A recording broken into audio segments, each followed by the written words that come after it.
మామూలుగా జైశంకర్ గారు ఒక ఫోన్ కాల్ చేస్తే వ్యవహారం అంతా కూడా మారిపోతుంది. అలాంటిది ఆయన ఒక దేశానికి 3 ఫోన్ కాల్స్ చేశారు. నిన్న మాట్లాడే మనము పుష్పక్, పరిమల్ ఈ 2 ఓడలు సేఫ్గా భారత్ దాకా వచ్చి చేరడం. సో ఇది ఎవరు చేశారు అంటే జైశంకర్. అంటే ఇదేదో మనం గొప్పగా చెప్పుకోవడం కాదండి, ప్యూర్ డిప్లొమసీ. మీకు ఉన్న బలముపై మీరు ప్లే చేయడం, ప్లే ఆన్ యువర్ స్ట్రెంగ్త్. ఇదే జైశంకర్ గారు చేశారు. ఇప్పుడు ఫిబ్రవరి 28 ఫస్ట్ ఫోన్ కాల్, యుద్ధము స్టార్ట్ అయ్యింది.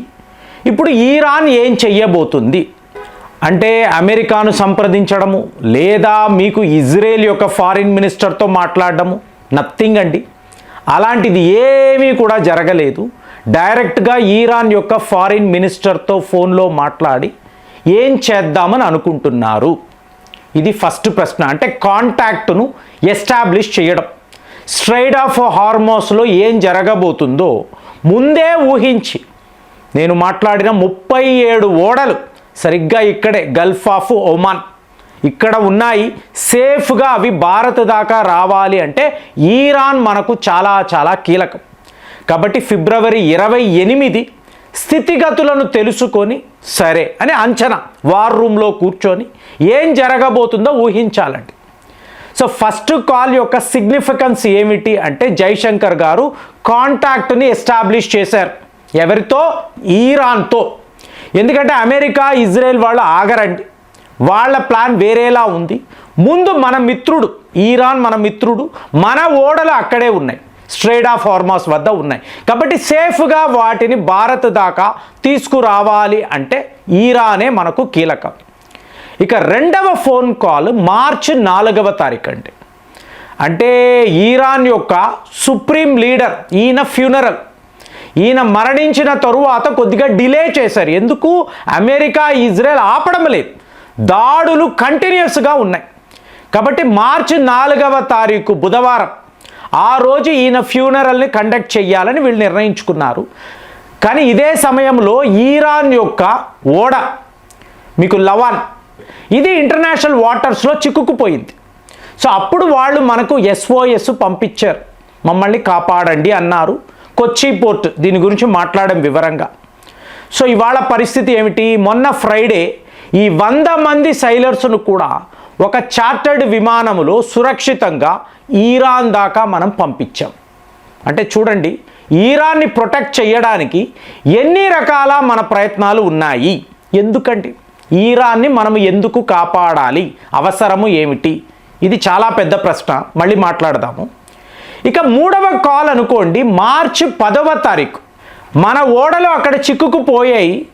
ఈరాన్ వాళ్ళని అడుగుతున్నాం, మీరు సేఫ్గా మా ఓడలను అక్కడ నుంచి ఎస్కార్ట్ చేసి అరేబియా సీలో పయనమయ్యేలాగా చేసి సేఫ్గా ఆ ఓడలు భారత్ వచ్చేలాగా చెయ్యాలి. ఇది 3వ ఫోన్ కాల్. నైట్కి నైట్ ఈరాన్ యొక్క ఫారిన్ మినిస్టర్తో జైశంకర్ గారు మాట్లాడారు. సో ఆ డిప్లొమాట్ కూడా ఏమనుకున్నాడో ఏమిటో అలాగేనండి అన్నాడు. అక్కడ ఒక ఓడ లేదండి, అమెరికా కాదు, యూరోప్ యూనియన్ కాదు, సౌదీ అరేబియా, UAE ఎవ్వరి ఓడలు లేవండి. ఓన్లీ భారత్ యొక్క ఓడలు సేఫ్గా భారత్ దాకా వచ్చి చేరడం. సో ఇదంతా చూస్తున్నప్పుడు ఏంటి వీళ్ళ పవర్? వీళ్ళు ఆవేశములో మీరు ఎవరు చెప్పినా వినని ఒక ఈరాన్ని ఎలాగ వీళ్లకు అనుకూలంగా మలుచుకోగలుగుతున్నారు? వీళ్ళు చెప్పడం ఏంటి? జైశంకర్ గారు ఒక ఫోన్ కాల్ చేయడం ఏంటి? ఈరాన్ వాళ్ళు ఇది విని ఎస్ బాస్ అని చెప్పి ఆ ఓడలను సేఫ్గా ఇక్కడ దాకా, ఇప్పుడు థాయిలాండ్ని చూశారనుకోండి, ఈరాన్ ఆన్వాయ్ని పిలిచి చివాట్లు పెట్టారు. అలా ఎలా చేస్తారు? మీరు యుద్ధము చేస్తున్నప్పుడు మా ఓడను మీరు ఇలా డ్యామేజ్ చేస్తారు? థాయిలాండ్ వాళ్ళు అడిగారు కదా.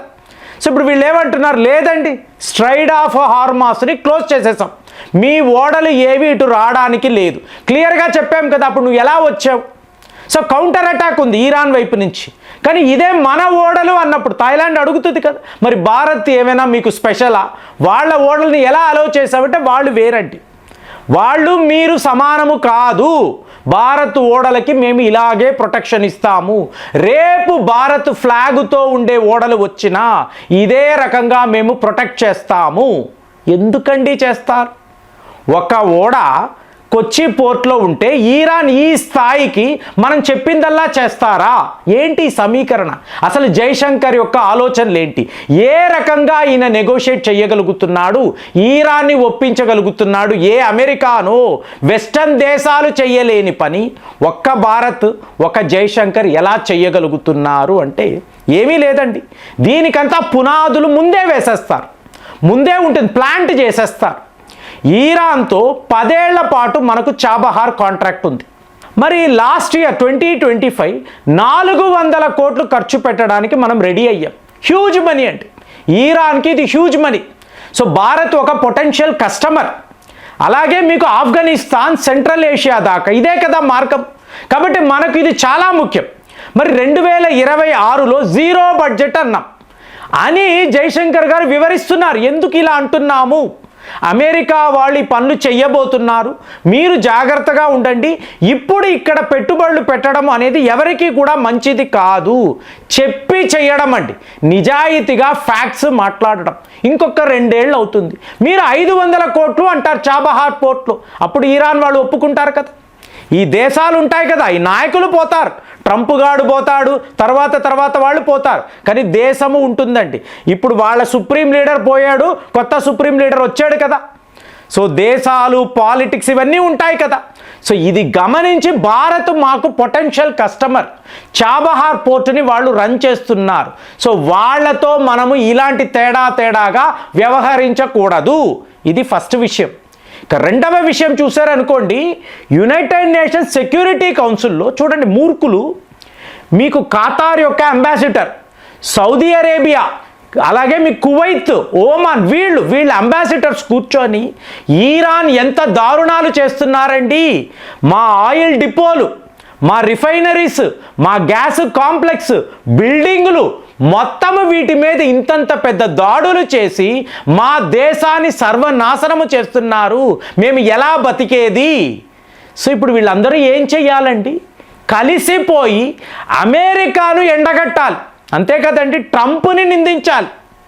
ఈరాన్ వాళ్ళు ముందే చెప్పారు, లెజిటిమేట్ రైట్స్ ఏమిటి?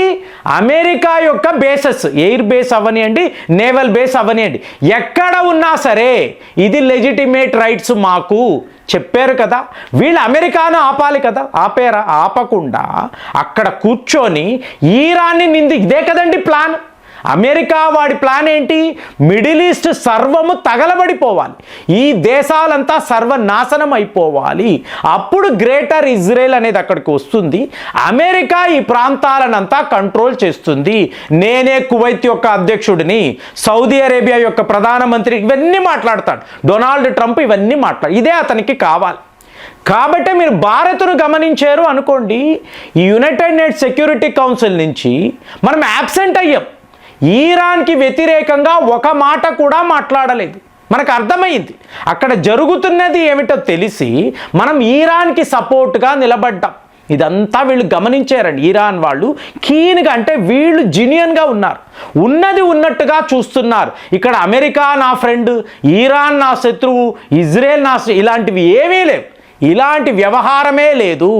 వీళ్ళకి అక్కడ ఏది న్యాయంగా, ఏది ధర్మంగా కనిపిస్తుందో అదే చేస్తున్నారు. కాబట్టి వీళ్ళను ఏ రకంగా కూడా మనం ఇబ్బంది పెట్టకూడదు. క్లియర్గా వాళ్ళు తెలుసుకున్నారండి. తెలుసుకొనే మన ఓడలకు, అది జైశంకర్కు ఉన్న వాల్యూ, అతను ఒక మాట అంటే ఎవరు కాదు అనలేరు, అలా ఉంటుంది, అంత ఫ్యాక్ట్స్ ఉంటాయి, అలాంటి డేటా ఉంటుంది. మరి ఇంత అద్భుతంగా ఈయన చేసిన 3 కాల్స్, ఈరాన్ ఇవాళ మనం ఏం చెప్తే అది వినడానికి వాళ్ళు సిద్ధపడిపోయి ఉన్నారు. మన ఓడలు, మన జెండా ఉండే ఓడలను ఆపము అని వాళ్ళు ఒక నిర్ణయం తీసుకున్నారు. ఇది ఎంత పెద్ద విషయము. సో దీన్ని మీరు ఎలా చూస్తున్నారు? కామెంట్స్లో రాయండి. మళ్ళీ వచ్చే వీడియోలో కలుద్దాం. జై హింద్.